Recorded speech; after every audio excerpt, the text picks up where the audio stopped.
जो सुभाष भाई कहेंगे वो भी सुनेंगे, अरविंद भाई कहेंगे वो भी कहेंगे, शास्त्र शहीद कर दिया मतलब धर्मेंद्र यादव जी को। जीतना होता तो डिंपल जी गई होती। देखिए मैं एक भाई मोहित भाई सुन लीजिए, अगर मैं कह रहा हूं आप ही कह रहे हैं मैं 2-3 सीटों पे हम लोग बचे हैं,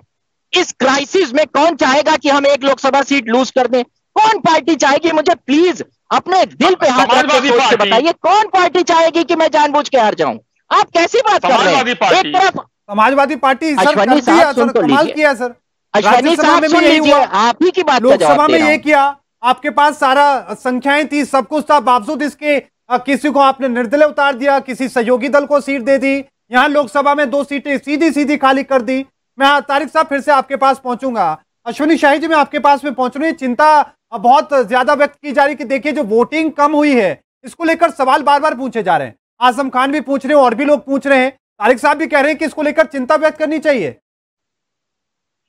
मोहित जी देखिए, आप किसी भी अरविंद जी को बहुत ज्यादा अनुभव है, सुभाष जी हैं, आप देखिए किसी भी बाई इलेक्शन का वोटिंग परसेंटेज लगभग सब जगह कम होता है, लोगों में उतना उत्साह नहीं होता है जो आम चुनाव का होता है, चाहे विधानसभा चुनाव का होता है, ऐसा नहीं होता है। वोटिंग परसेंटेज हर जगह कम होता है, कोई भी रिकॉर्ड उठाकर देख लीजिए आप, तो इसमें कोई ऐसी बात नहीं। हाँ, जो प्रत्याशी चुनाव लड़ते हैं, जो दल चुनाव लड़ते हैं, वहां उनका काम होता है कि अपने वोटर्स को हम ज्यादा से ज्यादा लेकर जाएं और वहां पर पोलिंग कराएं हम, क्योंकि देखिए इन सब चीजों में कोई भारत सरकार चाहे केंद्रीय चुनाव आयोग भी कहीं प्रोत्साहन नहीं करता है कि आप लोग निकलिए मतदान करिए, लेकिन आम चुनाव होता है तो देखिए कितने ऐड आते हैं केंद्रीय चुनाव आयोग के, तो उसमें ये चीजें देखी जाती है। ये कम वोट पड़ा, क्या हुआ, इसका कोई नहीं है, लेकिन ये जरूर है कि स्पष्ट रूप से जब से समाजवादी पार्टी की कमान अखिलेश जी ने संभाला है, उनके सिरे हार ही मिल रही है, अध्यक्ष जब से बने हैं। दूसरी बात मैं कहना चाहूंगा,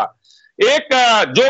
कुछ क्षेत्रीय पार्टियां होती हैं, चाहे पूरे देश में है, चाहे ममता बनर्जी हो गई, पटनायक साहब हो गए, या उधर जो है साउथ में कुछ दल हो गए, चाहे यहां पर मायावती जी हो गई, अखिलेश जी हो गए,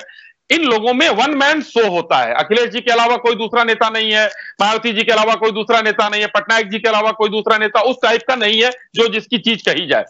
तो अगर वो नेता ही एक मैजिशियन हो या वो मेहनती हो या जो भी हो, वही नेता अगर निकलकर अपने पार्टी के लोगों के प्रचार में न जाए, तो इससे बड़ी निंदनीय चीज कोई नहीं हो सकती है पार्टी वालों के लिए कि उनको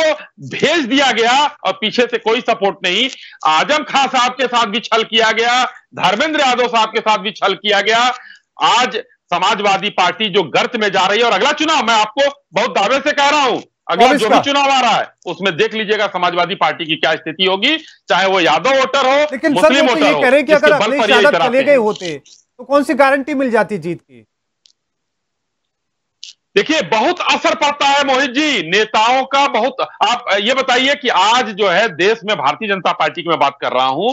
2-3 केंद्रीय नेता हमारे हैं, उसके बाद माननीय योगी जी हैं, पूरे देश के नेता हैं, इस समय उत्तर प्रदेश के मुख्यमंत्री हैं, लेकिन देश भर में इनकी चुनाव में किस तरीके से डिमांड रहती है, ये गए या नहीं गए। हम लोग तो चाहे तो आज हमारे न सरकार हमारी गिर रही थी और न सरकार हमारी बन रही थी, हमको 2 सीट अगर नहीं मिलती, हमारी सीट थी भी नहीं, लेकिन फिर भी हम लोगों ने मेहनत किया, माननीय मुख्यमंत्री जी वहां गए, दोनों सीटों पर जाकर प्रचार किया। हम लोगों ने हल्के में नहीं लिया कि हम लोग घर में रहे और हमारी अनुप्रिया पटेल कहे कि देखिए आप लोग आए नहीं,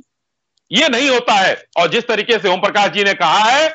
अखिलेश जी अगर थोड़ी सी भी शर्म होगी तो उसका खंडन करेंगे या आएंगे प्रेस के सामने निकलकर, सिर्फ ट्वीट नहीं करेंगे कि आज जो है अग्निवीरों के साथ ये किया गया और फलाने के साथ वो किया गया और कल दोपहर तक 12 बजे तक वो कार्यालय में मौजूद रहे, जैसे ही उन्होंने देखा कि मामला पलट रहा है, उम्मीद है उनको कुछ और खाने चले गए थे।